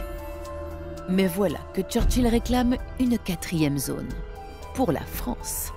Il ne veut plus être seul contre ces 2 géants qui en veulent un peu aux empires coloniaux. Il veut donc avoir cette complicité avec une autre puissance coloniale. Staline, finalement, bon prince, va dire les Français ne se sont pas vraiment battus pendant la guerre, on ne voit pas pourquoi, ils ont collaboré, ils ont cédé très vite en 1940, ils ne le méritent pas, mais enfin, d'accord, mais alors, vous la prenez sur vos zones d'occupation à vous. La concession ne lui coûte rien. Staline cède rapidement. Mais il en profite pour demander un effort à ses alliés en contrepartie. Il veut obtenir le maximum de réparations de la part de l'Allemagne. L'URSS est ruinée. Les Boches doivent payer. Cette perspective revancharde effraie Roosevelt et Churchill. Et cette fois-ci, les 2 Occidentaux se serrent les coudes. Et si on pille l'Allemagne et qu'on affame l'Allemagne pour faire plaisir à Staline, comment est-ce qu'on la relève après? Ça sera forcément sur nos fonds à nous. Donc c'est nous qui allons payer pour les réparations de Staline. Donc c'est mauvais, c'est pas bon. Devant ce refus, Staline se braque. Vexé, il devient suspicieux. Le soviétique s'en prend à ses alliés et se montre agressif. Et franchement, regardez-moi dans les yeux, pourquoi ne voulez-vous pas la reconstruction de l'URSS? Est-ce qu'il n'y a pas des arrière-pensées de votre côté, vous occidentaux, à ne pas vouloir la reconstruction légitime de notre pays? Pourquoi voulez-vous affaiblir notre pays? Voilà pour la menace. Maintenant, le bluff. Staline va sortir le grand jeu. Et pour cela, il va s'appuyer sur son complice Molotov, avec lequel il forme un duo sans pareil. Les 2 hommes sont des maîtres dans l'art de la diplomatie. Molotov, c'est la version dure, c'est Monsieur Niet, c'est celui qui n'est pas rigolo, qui va en général rester sur les positions les plus dures. Et en général, justement, le moment où Staline intervient, ça va être pour assouplir les angles, pour dire « mais enfin tu exagères, pourquoi être si dur ?» Dans le dossier allemand, il faut à présent avancer un chiffre pour le montant des réparations. Rien n'a été décidé par la délégation soviétique. Seuls un minimum et un maximum ont été envisagés. Dans son journal, le diplomate russe Ivan Maïski raconte la scène. Molotov, qui était assis à la droite de Staline, se penche vers lui et lui demande, inquiet. « Dois-je donner un montant ?»« Oui, donne le montant, rétorque Staline. »« Lequel, 5 ou 10 ?»« 10, tranche Staline. » C'est une manière de montrer qu'on est en discussion, que rien n'est totalement décidé, et donc tout ça paraît plus rassurant pour les interlocuteurs qui sont en face. 10 milliards pour l'Union soviétique. Ça passe. Personne ne dit rien. Staline considère alors que le montant est accepté. Les Occidentaux n'ont pas osé réagir, mais cette décision aura de lourdes conséquences par la suite. Car face à une Allemagne incapable de payer une telle somme, les Soviétiques se dédommageront en nature et démantèleront l'industrie allemande. Après ce premier round de négociations, chacun des 3 grands se retire dans son palais pour souffler.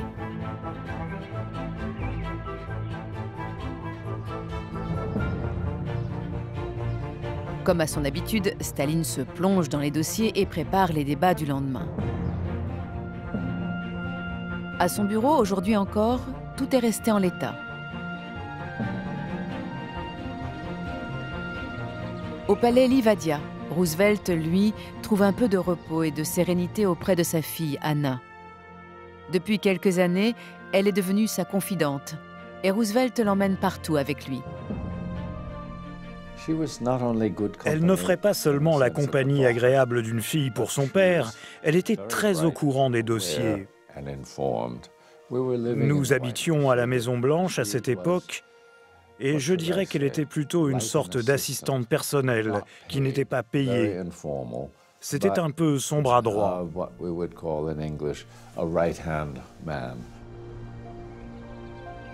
À 15 km de là, au Vorontsov, Churchill est avec sa fille, Sarah. La jeune femme est comédienne et depuis la guerre, elle est auxiliaire volontaire dans la Royal Air Force. Churchill aime cette présence joyeuse à ses côtés. Les filles sont ravies de participer. À la fois, eux sont très contents de montrer leur fille en uniforme pour montrer que toute la famille participe. Et en même temps, c'est très bien vu de l'entourage. On peut leur faire faire des choses qu'on n'ose pas faire soi-même. Par exemple, Churchill a tendance à se lever très tard parce qu'il travaille dans son lit, il est tout le temps dans son bain et on ne peut pas envoyer un aide de camp pour le sortir de son lit ou de son bain. Ça, c'est pas possible. Par contre, on peut envoyer sa fille.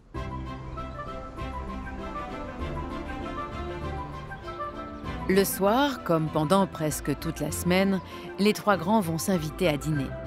L'occasion de poursuivre les négociations de manière moins formelle. Le premier de ces dîners a lieu au Livadia. Les Américains assurent le service, mais les Russes ont fourni la nourriture. Et Staline a mis un point d'honneur à ce que tout soit grandiose. Vous avez des dîners à 15, 20, 30 plats, avec du caviar, des esturgeons, de la crème. La crème est rationnée en Angleterre, on sait même plus ce que c'est, on a oublié. Pendant ce temps-là, le peuple soviétique crève de faim. Mais ça n'a aucune importance pour Staline. Le tout, c'est de leur montrer sa puissance. C'est la munificence géorgienne et russe. C'est « je peux tout, en tant qu'hôte, vous pouvez me demander ce que vous voulez ». Psychologiquement, ça donne un énorme ascendant. Je suis votre maître, mais en même temps, je suis votre serviteur. C'est beau. C'est beau et en même temps, c'est menaçant. Donc ça fait qu'on dépend entièrement de la bonne volonté de Staline. C'est ça, Yalta, hein, entre autres. Pour que ses hôtes se sentent à l'aise et dans de bonnes dispositions à son égard, Staline a tout prévu. À table, l'alcool coule à flot. On sait très bien que voilà, si on veut qu'une négociation aboutisse, il faut que l'interlocuteur soit en confiance. Et la boisson, ça fait partie, depuis toujours, des moyens qui sont mis à disposition de la puissance invitante. Et là, il y a tout un jeu, à savoir qui va boire le plus. Je veux dire, l'alcool a joué un rôle à Yalta, hein, ça c'est clair. Ce premier dîner a rapproché les Alliés. La confiance s'est installée. Les négociations commencent sous de nouveaux auspices.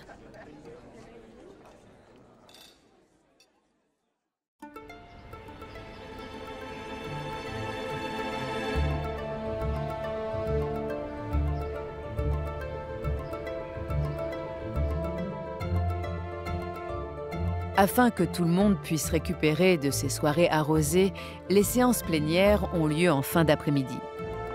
Mais dans la matinée, les collaborateurs de Staline, Roosevelt et Churchill sont eux au travail pour préparer les débats.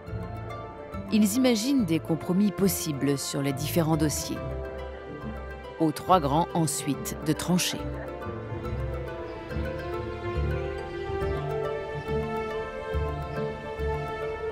Au troisième jour de négociation, le 6 février, le dossier polonais arrive sur la table. C'est le plus épineux de la conférence. C'est aussi le plus symbolique, car c'est en Pologne que la guerre a commencé.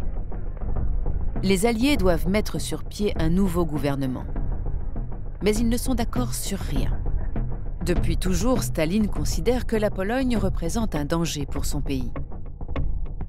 Car au cours de l'histoire, c'est toujours par la Pologne que la Russie a été envahie.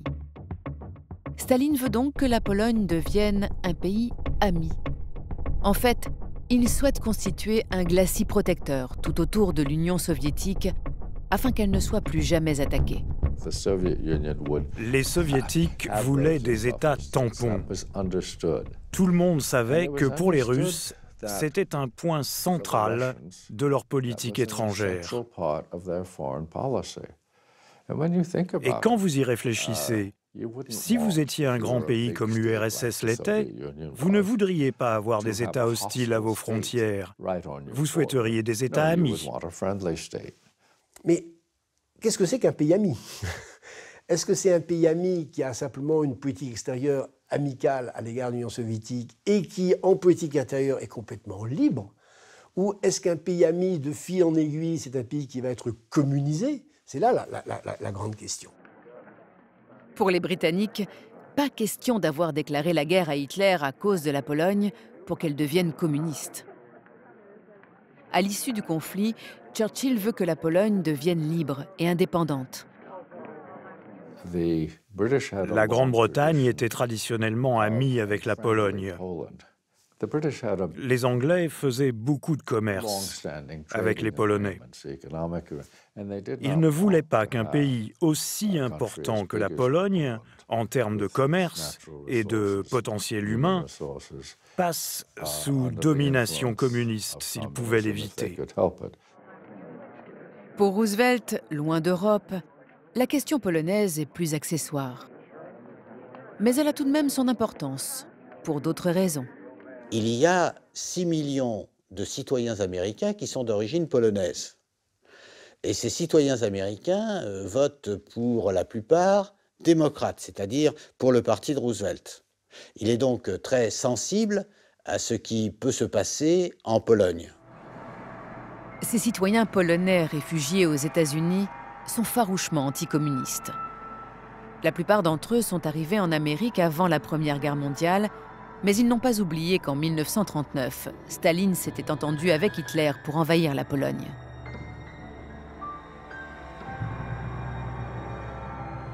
Ces Polonais d'Amérique, tout comme les Britanniques, soutiennent le président polonais Władysław Rakiewicz en exil à Londres depuis 1940.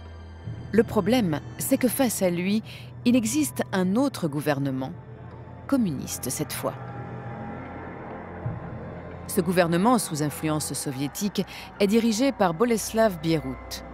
Il est implanté au beau milieu de la Pologne, à Lublin, et se fait appeler le Comité de Lublin. Le gouvernement de Londres et celui de Lublin se haïssent, car il y a 6 mois, l'irréparable entre eux s'est produit.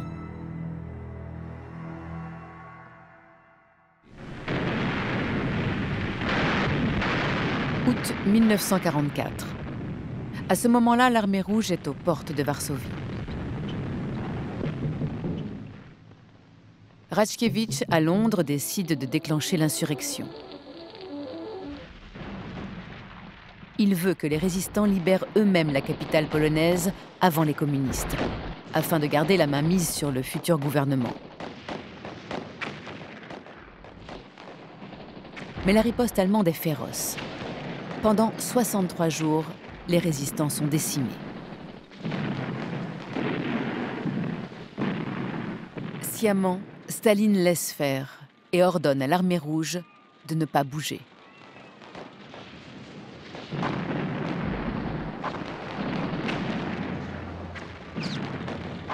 « 200 000 Polonais sont massacrés par les nazis. La capitale polonaise est détruite à plus de 90%. 2 mois plus tard, Staline vient cueillir le fruit mûr et installe un gouvernement communiste à Varsovie.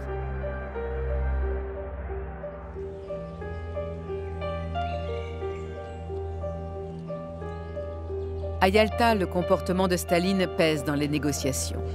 Churchill n'a jamais digéré que le soviétique ait laissé périr les résistants de Varsovie sans leur venir en aide. Là, il a compris qu'il n'avait pas affaire à un bon tonton bienveillant et que donc on ne pouvait lui faire qu'une confiance très très limitée, qu'il avait effectivement affaire à un bandit dangereux et que finalement, même s'il fallait se débarrasser d'Hitler d'abord, on allait avoir des problèmes très comparables avec Staline après la guerre. Mais à présent, à Yalta, malgré la suspicion et les rancœurs, les Alliés doivent former ensemble le gouvernement de la future Pologne. Tout l'enjeu est de savoir quelle entité politique il faut prendre comme base. Évidemment, du point de vue des Anglo-Américains, il faut construire un gouvernement d'union nationale à partir des différentes composantes politiques de la Pologne antifasciste. Du point de vue des Soviétiques et de Staline, il s'agit simplement finalement de partir de la base du gouvernement tel qu'il existe à Varsovie et d'ajouter quelques membres. Un bras de fer s'engage. Staline ne veut pas entendre parler du gouvernement de Londres. D'un autre côté, à chaque fois que Churchill ou Roosevelt font un pas vers lui en proposant des personnalités à faire entrer dans le gouvernement de Lublin, il refuse. Pourquoi accepterait-il ? Staline sait qu'il est en position de force. Les troupes soviétiques étaient dans ces pays. Elles occupaient ces pays, même si on n'osait pas employer le mot « occupation ». Quoi qu'il en soit, elles étaient bien là. D'une certaine manière, l'influence de l'Union soviétique était inévitable.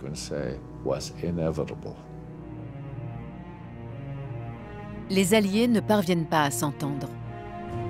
Petit à petit, le ton monte. Staline est de plus en plus agité. À ses côtés, Ivan Maïski est pétrifié. Dans son journal, il raconte la scène. Soudain, Staline se leva et fit de grands gestes avec son bras droit. Un tel comportement lors d'une conférence avec les trois grands n'était pas vraiment approprié. Il commença à parler avec un énervement inhabituel. Staline est quelqu'un de très taciturne et quelqu'un de très calme aussi, sauf à quelques reprises où il va s'énerver. Et donc, du coup, ces moments-là paraissent d'autant plus importants.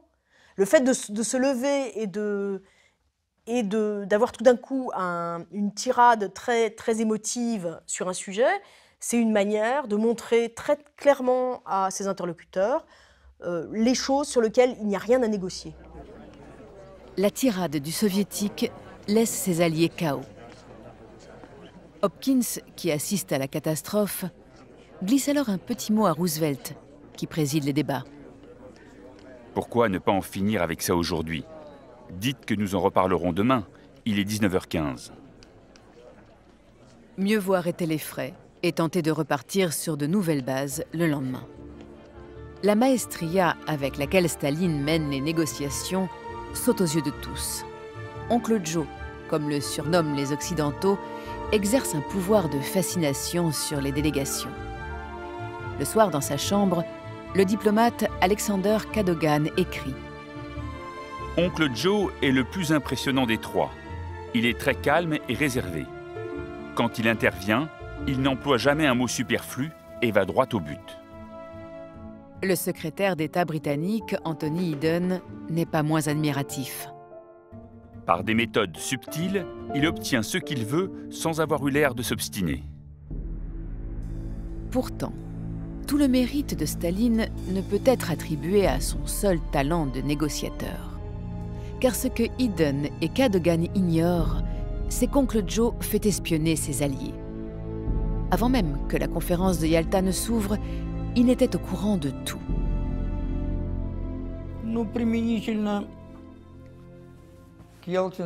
La préparation de la conférence de Yalta a duré plusieurs mois.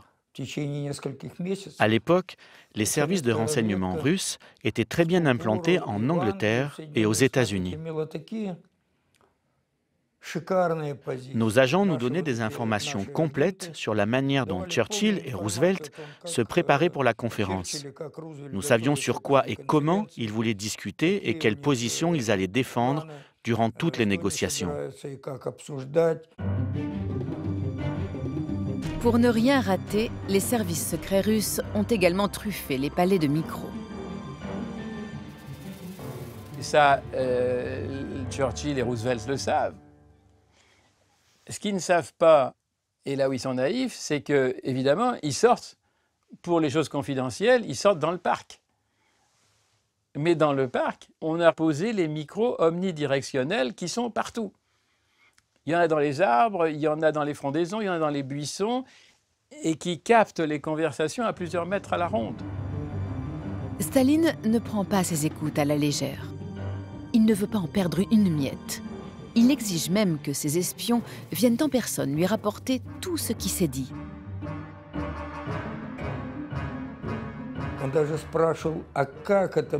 Staline demandait de quelle façon les choses s'étaient dites.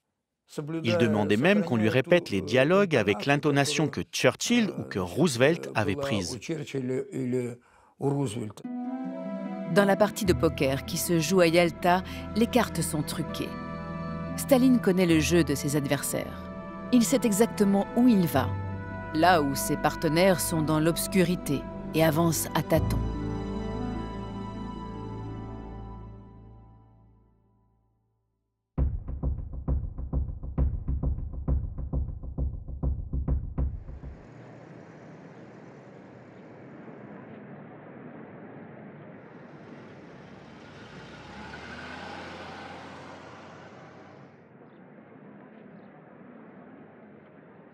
Au 4e jour de négociation, il faut finaliser le dossier polonais. Grâce aux écoutes de la veille, Staline sait que ses alliés sont prêts à sacrifier la Pologne pour faire aboutir d'autres dossiers plus essentiels pour eux. Pour Roosevelt, ce qui importe, c'est l'ONU et le Japon. Pour Churchill, c'est un dossier qui ne sera jamais abordé directement à Yalta, mais qui est sous-jacent, celui de la Grèce. Le pays est un ancien protectorat britannique. C'est un enjeu stratégique pour les Anglais, car la Grèce ouvre la voie au canal de Suez qui leur permet d'accéder à leurs colonies.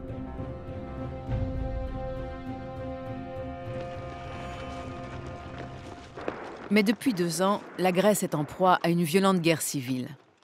Des communistes tentent de renverser le roi. Ils tiennent les campagnes et sont aux portes du pouvoir. Si la Grèce bascule dans le communisme, c'est tout l'Empire britannique qui sera menacé. Churchill redoute ce scénario catastrophe. Pour l'éviter, il a donc pris les devants et s'est livré à un marchandage périlleux. En octobre 1944, 4 mois avant Yalta, le Premier ministre britannique a rencontré Staline à Moscou en tête-à-tête. Roosevelt était alors en pleine campagne électorale pour sa réélection. Profitant de l'absence du président américain, Churchill a alors proposé un accord secret sur l'Europe à Staline. Alors quand on parle du partage du monde, ça n'est pas à Yalta qu'il a eu lieu, c'est à Moscou quand Churchill et Staline se sont rencontrés. Le document griffonné sur un coin de table est écrit de la main de Churchill et annoté par Staline. Comme 2 épiciers, les dirigeants se sont chacun attribués des pourcentages d'influence en Europe de l'Est. 90% pour la Russie, en Roumanie. 75% pour les Soviétiques, en Bulgarie. 90% pour la Grande-Bretagne, en Grèce. À Yalta, Churchill espère que Staline tiendra compte de cet accord. Et pour que le soviétique lui laisse les mains libres en Grèce, le Premier ministre britannique est prêt à lâcher du lest sur la Pologne. Et donc cet accord des pourcentages contraste évidemment avec l'idée d'un Churchill intransigeant et qui n'aurait absolument jamais voulu de compromis sur la question de zone ou de sphère d'influence en Europe. Pour ne pas froisser Staline, les Occidentaux finissent donc par se montrer conciliants sur la Pologne. Au 4e jour de négociation, l'Américain et le Britannique lâchent le gouvernement en exil de Raczkiewicz et reconnaissent le gouvernement communiste de Beyrouth à Lublin. En contrepartie, Churchill et Roosevelt obtiennent que les ministres non communistes entrent dans le gouvernement de Lublin. Staline s'engage aussi à organiser des élections libres en Pologne, après la guerre, ainsi que dans tous les pays libérés par l'armée rouge. Ce mot d'élection libre sonne comme une victoire pour les Occidentaux, même s'ils n'ont obtenu aucune garantie de la part de Staline. Tout ce qui pouvait tirer de Staline, c'était des déclarations de bonnes intentions et des formules qui permettaient de sauver la face devant leurs parlements respectifs. Ils y sont à peu près arrivés. Mais qu'est-ce qu'ils pouvaient faire de plus? Mais comment imaginer des élections libres quand le territoire est complètement occupé par les armées soviétiques? C'est là qu'il y a une illusion de la part des Occidentaux. Car en échange de ces promesses, les Occidentaux accordent une énorme faveur à Staline. Ils lui permettent de constituer son glacis protecteur, en rattachant une partie de la Pologne à l'URSS. En compensation, la Pologne récupérera plus tard des territoires allemands. Le pays effectuera ainsi une translation vers l'ouest. Dans le dossier polonais, c'est le carton plein pour Staline. Le soviétique a obtenu tout ce qu'il voulait. Ses alliés espèrent à présent que Staline saura s'en souvenir.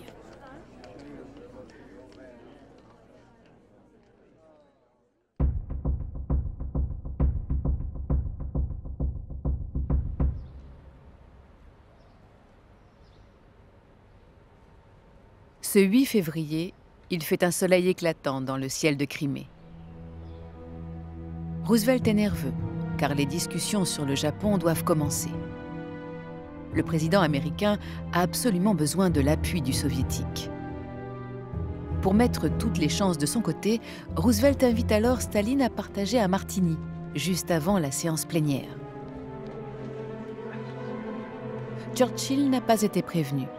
La rencontre entre les deux alliés se déroule dans son dos. Roosevelt craint que l'impétueux Britannique ne l'empêche de négocier librement et ne fasse tout capoter. Et puis le président américain croit aussi aux vertus du tête-à-tête.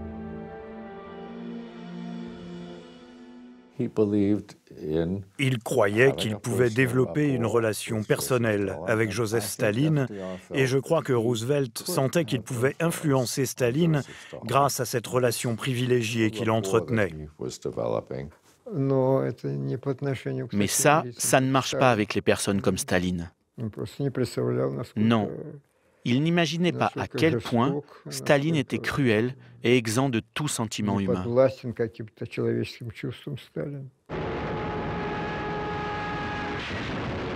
Au même moment, dans le Pacifique, les Américains connaissent des revers importants face à une armée japonaise fanatisée. Sans l'aide des Russes, l'état-major américain a calculé que la guerre pourrait durer encore 1 an et coûter la vie à plus de 500 000 GIs. Roosevelt est déterminé à éviter ce bain de sang. Staline le sait et il fait monter les enchères. En échange de la chair à canon soviétique, il veut des territoires. Et le maréchal est gourmand.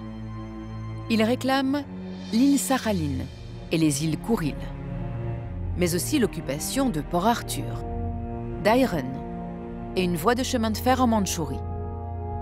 Les négociations ne portent pas sur Sakhaline ni sur les Kouril parce que ça appartient au Japon et les Américains sont tout à fait prêts à donner du territoire japonais aux Soviétiques. Dairen et Port Arthur, c'est plus embêtant parce que ça appartient à la Chine. La Chine, c'est Chiang Kai-shek. Chiang Kai-shek, c'est l'allié des États-Unis et il n'a pas été invité à Yalta. Donc, Roosevelt peut se faire reprocher, notamment par son Sénat, de faire des concessions à Staline aux dépens d'un allié. Ça, c'est très embêtant. Mais Staline tente à son tour d'amadouer Roosevelt. Avec son charme, il parviendra bien à trouver une solution et à faire accepter les choses à Chiang Kai-shek. Charles Bollen, l'interprète de Roosevelt, rapporte dans ses mémoires. Staline dit qu'il était clair que si ces conditions n'étaient pas réunies, il lui serait difficile, ainsi qu'à Molotov, d'expliquer pourquoi l'Union soviétique déclarerait la guerre au Japon. Il est clair que Roosevelt était embêté par cette situation. Roosevelt hésite, mais face à l'intransigeance du soviétique, l'Américain ravale ses scrupules. Ce qui compte pour lui, c'est d'en finir avec cette guerre. Va pour Dairen et Port Arthur. Roosevelt sacrifie les Chinois. Il se débrouillera plus tard avec Chiang Kai-shek, une fois la guerre terminée.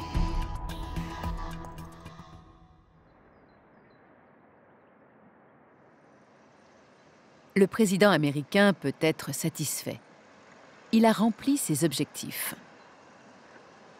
Sur le Japon, mais aussi sur l'ONU. Cette nouvelle organisation, voulue par Roosevelt, a pour ambition de garantir la paix dans le monde. Staline a donné son accord de principe pour y prendre part. La participation effective de l'URSS est loin d'être acquise. Mais c'est déjà un premier pas. C'est une grosse concession de lui faire admettre qu'il va envoyer Molotov à Dumbarton Oaks pour les négociations préliminaires. Même ça, c'est une grande concession de la part de Staline. Et Staline n'arrête pas de dire « Oui, si ça se trouve, votre truc d'ONU, là, j'en voudrais pas. Hein. Est-ce que je vais envoyer Molotov? Est-ce que je ne vais pas envoyer Molotov? Ça, ouais. » Il sait très bien jouer, hein. C'est un artiste.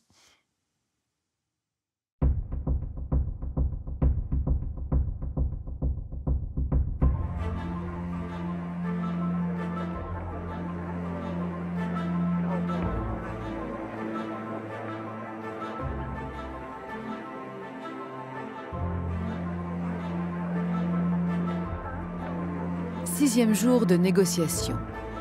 Ce 9 février 1945, Churchill, Roosevelt et Staline peuvent afficher leur bonne humeur devant les caméras. ONU, Japon, Allemagne, Pologne. Sur tous ces dossiers, les trois grands ont trouvé des compromis. Et chacun a obtenu ce qui lui importait le plus. Churchill s'est imposé comme un égal face aux deux grands. Il a hissé la France dans le camp des vainqueurs et lui a fait attribuer une zone d'occupation en Allemagne. Le président américain, lui, a obtenu le feu vert de Staline sur l'ONU et sur le Japon.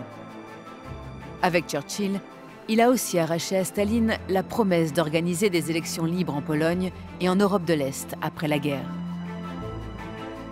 Mais c'est le maréchal soviétique qui rafle la mise.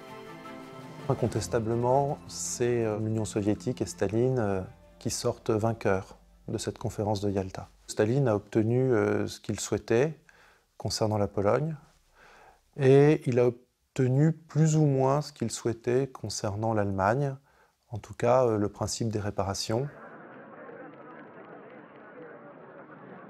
L'image d'une entente parfaite entre les trois grands fera le tour du monde.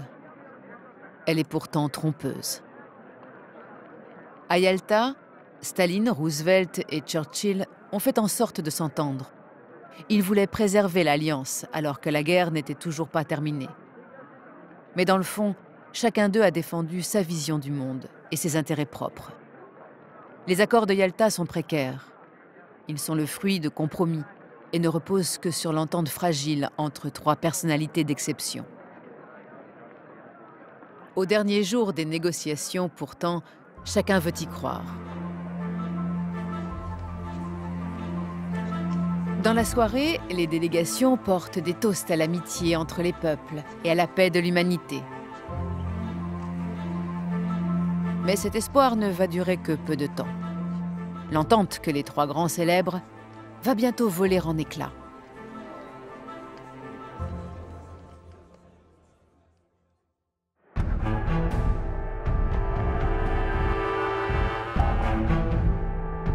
À peine 3 semaines après la fin de la conférence, Staline viole les accords de Yalta.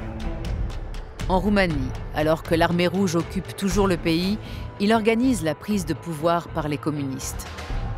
En Pologne, à chaque fois que ses alliés proposent un nom de ministre non communiste à faire entrer au gouvernement, Staline le refuse. Roosevelt, jusque-là si confiant, prend peur. Après Yalta, Roosevelt a commencé à déchanter. Il s'est aperçu que le Staline qu'il imaginait ne correspondait pas tout à fait au véritable Staline. Le 1er avril, le président américain envoie un long télégramme à son cher Staline afin d'obtenir des explications. Je ne peux vous cacher l'inquiétude que j'éprouve devant la manière dont se déroulent depuis notre fructueuse rencontre de Yalta des événements où nos intérêts communs sont en jeu. Franchement, je ne peux comprendre pourquoi les événements récents en Roumanie devraient être considérés comme ne tombant pas sous les termes de notre accord. Mais les mises en garde de Roosevelt n'émeuvent aucunement Staline. Sans le moindre scrupule, le soviétique déroule son plan et continue à installer des régimes communistes à l'Est. Roosevelt s'éteint 11 jours après l'envoi de son télégramme. Il ne verra jamais l'ampleur de la trahison. Churchill, qui à la surprise générale perdra les élections en Angleterre, devra assister impuissant et seul à leur échec. À Yalta, les trois grands n'auront pas donné naissance à ce monde de paix tant espéré. Le rêve de fraternité n'aura été qu'un leurre. Bientôt, les alliés d'hier deviendront ennemis, s'affrontant lors d'un conflit d'un nouveau genre, la guerre froide.